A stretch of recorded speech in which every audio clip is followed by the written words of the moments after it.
want you to think back to your favorite scene from a movie or a novel. What makes that so great? The job of a creator, from the first prehistoric man to paint on a cave to Andy Warhol, has been to construct human experiences.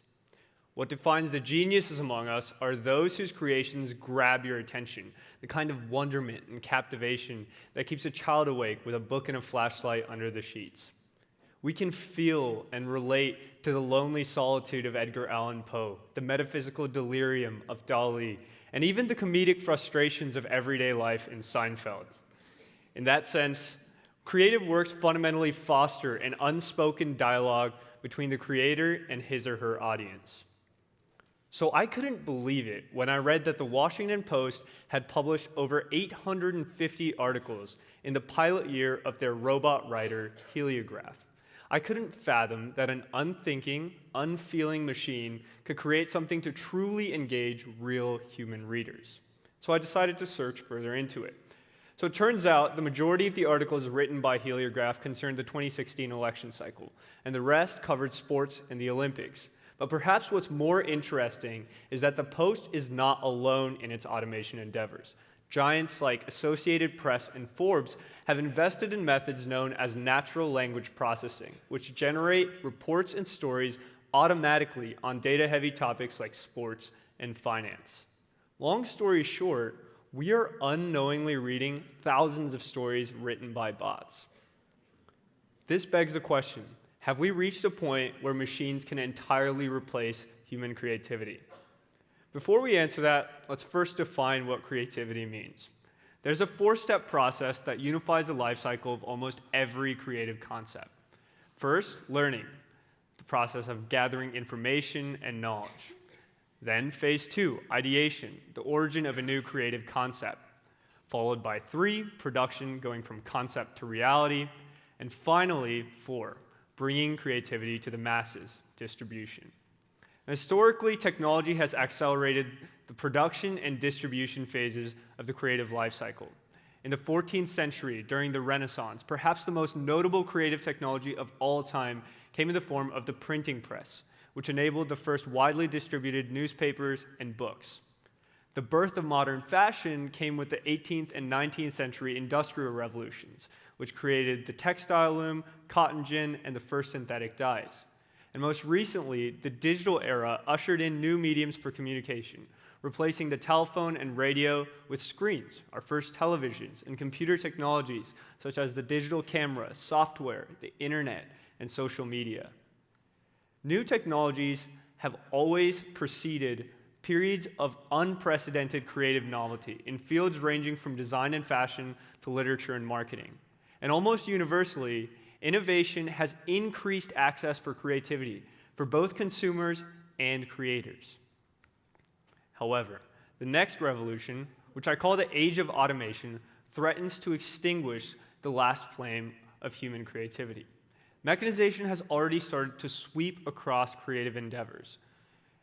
Ingenious advertising campaigns once brought to life by shrewd creative directors in Madison Avenue agencies have been replaced by digital platforms, which make microsecond decisions, choosing from hundreds of bidders based on data on each user's likes and interests. Big data, automated decision-making has lobotomized the industry. Brands now focus on competing how well they can target users, while the creative art of memorable storytelling has been all but lost. In news media, writers aren't the only ones suffering. Editors have lost their clout to social feeds, where content is personalized and curated at scale. We're already seeing the effects in the industry, 5 to 10% haircuts in staff across the board. Just consider ESPN's layoffs in 2017 that included prominent on-air personalities, or just earlier this year when 2,100 reporters, journalists, and editors were laid off from Huffington Post, BuzzFeed, Vice, and the newspaper conglomerate Gannett. Machines have even made a foray into fine art. AI, trained on the works of 14th to 20th century French painters, produced a portrait which went on to sell at Christie's for $500,000. All of this marks a reversal in a trend that has spanned millennia. And we have to consider two implications in the wake of this dramatic change. First, a culture of consumers, and second, the challenge of human engagement. A society dominated by consumers of creative content with few or no original creators means the death of diversity of opinion and originality of thought. We used to just have to end up in a waiting room or an airport gate to find a broadcast or magazine with views that differ from our own. But today, social feeds insulate us in bubbles, echo chambers of our own thoughts and ideas. This has dramatic effects on the political and ideological climate, widening gaps and re-entrenching dichotomies of opinion.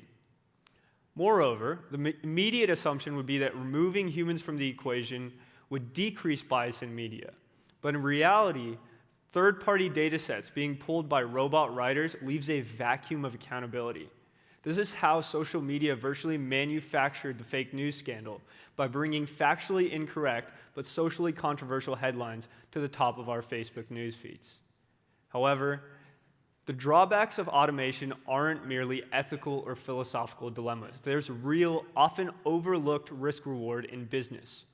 Several startups and large companies such as Spotify Creator Lab Technologies, Google Magenta Nsynth, and IBM Watson Beat attempt to use AI in identifying or creating hit music.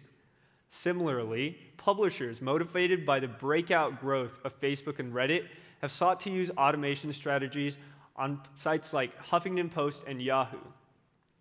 Automation sounds like a promising approach to reduce decision-making costs and increase creative throughput, and in the short term, it can be.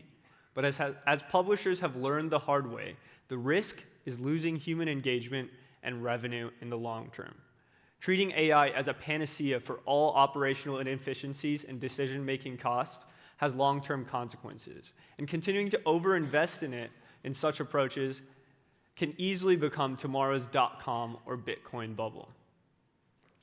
The limitations of AI can be understood by exploring the dominant form of deep learning today, known as supervised learning. In this model, a machine learns a mapping function from an input X to an output Y by examining a wealth of input data. But in that sense, today's creative automation technologies do not create truly novel original concepts. Rather, they work very well within the variables and model they're trained for, but cannot consider what Rumsfeld called unknown unknowns. In the words of Scientific American, for AI to get creative, first it must learn the rules, then how to break them.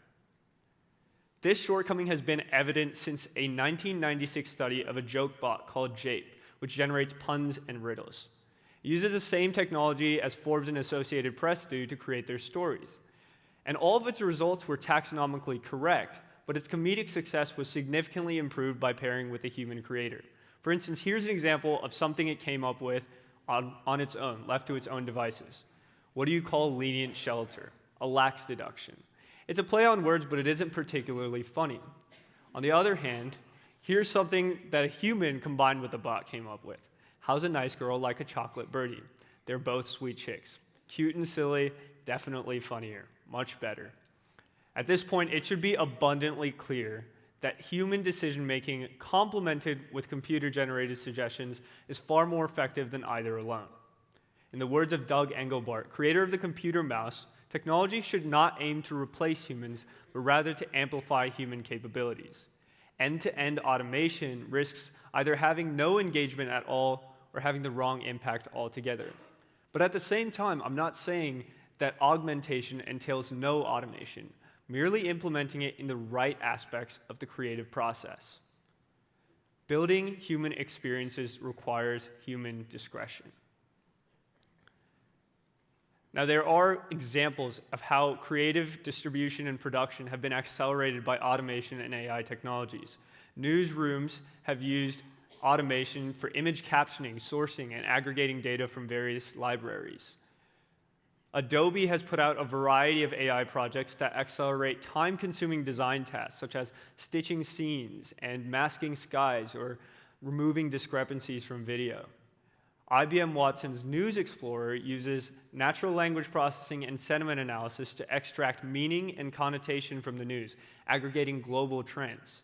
And Google's TensorFlow library accelerates tedious video processing activities, recognizing objects and even human poses, with applications ranging from video game design to self-driving cars. The burden of technologists is to guide the forward progress of humanity with innovation. Just take, for example, the incredible potential of atomic fission, the same concept behind the world's deadliest weapon, as well as what is arguably one of our most renewable energy sources. Similarly, AI has incredible, unimaginable potential to change creative possibilities, but finding its correct implementations will be the difference in preserving the incredible potential that only humans have for creativity. But for those of us who aren't creating the latest AI technology, we are far from powerless. It will take actionable, self-inspired action to identify what creative content we consume, rather than allowing technology to dominate the entire process, in order to give back power to original creators in an increasingly mechanized market. The challenge to pioneers of this latest technological revolution will be to find the right place for automation in the creative process. And doing so will mean preserving the incredible and infinite potential that humans have for creativity. Thank you.